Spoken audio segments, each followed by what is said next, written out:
So today we're going to be taking a look at my full review on Burberry Element, or Mr. Burberry Element. Quite the gentlemanly looking bottle here.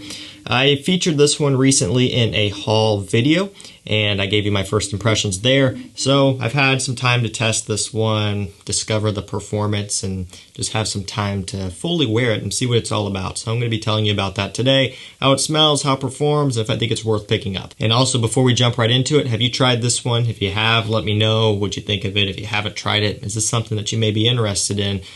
Drop it down below and let's just go ahead and get into this. So I've got it on my hand. It's had a little bit of time to dry down. We'll start off with how this smells. Now, when it opens up fresh, kind of semi-sweet. It has a little bit of an ozonic, watery, mineral type of smell. And the way it comes across to me is it's almost using similar accords and kind of a similar style to something like Acqua di Gio Profondo. Now, before I go forward, this is not like a clone of Profondo or vice versa. It's not something that smells a lot like it. But what I'm saying here is that the way the C notes and the minerals come across is kind of a similar thing that Profondo has, where it just has this watery, mineral smelling, kind of oceanic rock smell, which sounds weird, but that's kind of how it comes across. Has a little bit of a creaminess up top, a little bit of sweetness in the opening, and that's coming from an almond note. And I find that to be pretty unique, especially in a fragrance like this. And we'll take a look at the note breakdown here. There's not too much going on with it. Up top we have green almond,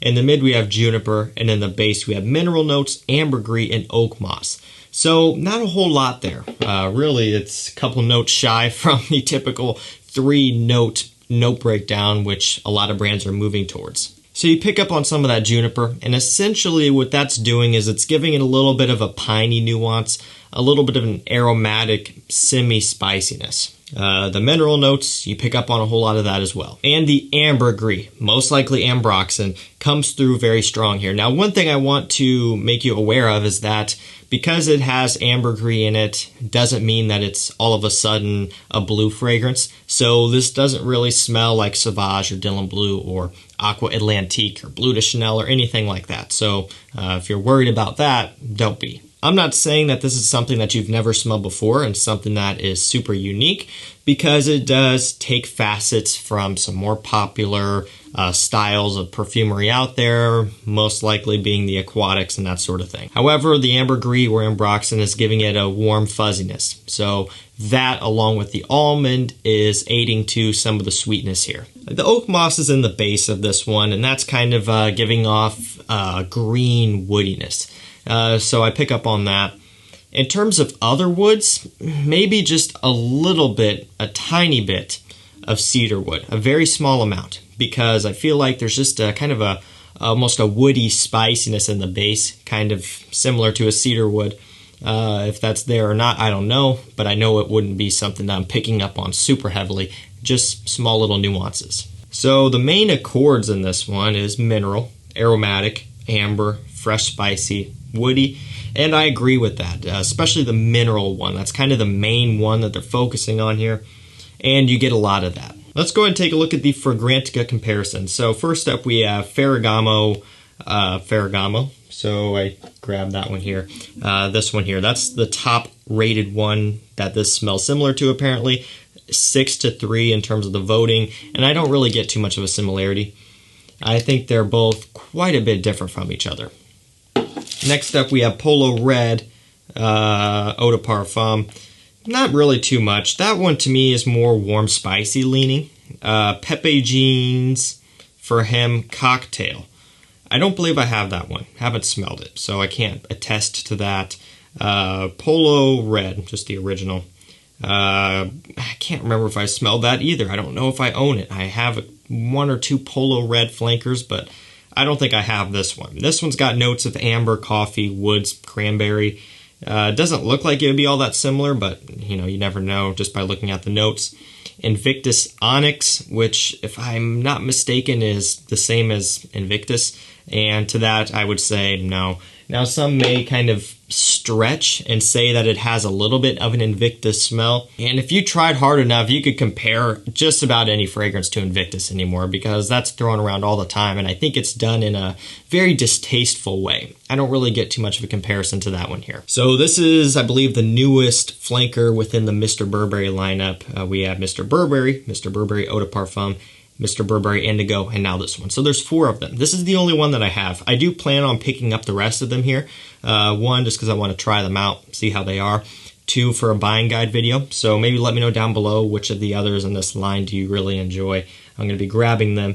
And it would be cool, potentially, to see a flanker of this. So this is an eau de toilette like I expected. And so we'll go ahead and dive into performance now and talk about that. Longevity on my skin has been floating around the 6.5, 7 hour mark. So it's kind of right there in the middle. Now, given that it's an eau de toilette, given that it's primarily fresh and kind of watery and minerally, and also given that it's not like a super expensive fragrance, that's okay for me. In a perfect world, 8 hours would be the sweet spot for me, and beyond would be great as well, but it's not really needed.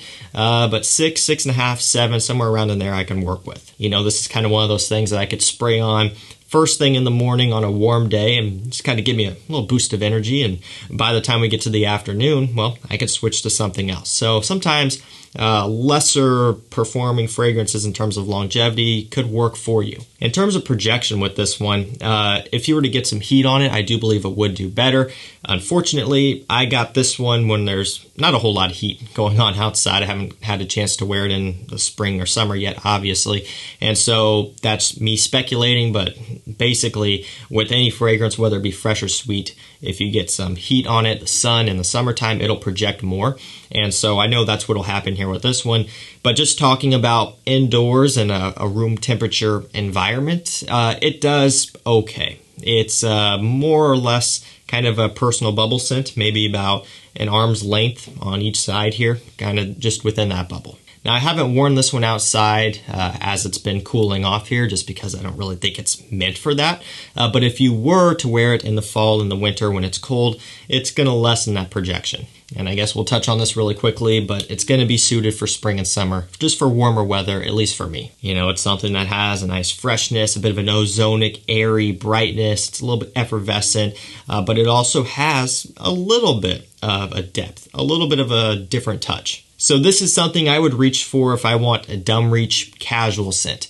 Something where maybe throughout the middle of the day, I'll want to switch to something else. What's nice about this is, given that it's so pleasant, given that really the construction of this one isn't too heavy, isn't too strong, it'll mix pretty well with a lot of other things. So if you get about to that 6 hour mark and you decide you want something else, you can spray on something else over it, and it's not going to smell bad. It's not going to clash. Like, for example, if you were to be wearing Spice Bomb Extreme or something super heavy and then spray on Aqua de Jo over top of that, that may not work. But this will kind of mix with most other fresher fragrances out there, and by the time you get to switching, it'll be worn off pretty good. It's going to be a great compliment getter. This type of DNA from this brand is just going to work. So if you want something that's very inoffensive, very playful, and a little bit unique and a little bit different for the warmer weather, I would consider looking into this one. I'm happy with this one. I really am. I'm glad I got it. For me, I love fragrances like this, especially in the summertime. That bit of sweetness that it has is going to really open up even more in the summer, and I can't wait to try it. Alrighty guys, that's going to do it for me. That was my thoughts on Mr. Burberry Element. Let me know down below what you think of this one, if you've tried it, if you like it or don't like it. And if you do like it, would you like to see an eau de parfum or a parfum? I mean, we have Mr. Burberry Eau de Toilette and then an Eau de Parfum flanker off of that one is how it looks anyway. Again, I haven't tried them, so I don't know the correlation between the two. But I would like to see an Element Eau de Parfum and maybe even someday a Parfum.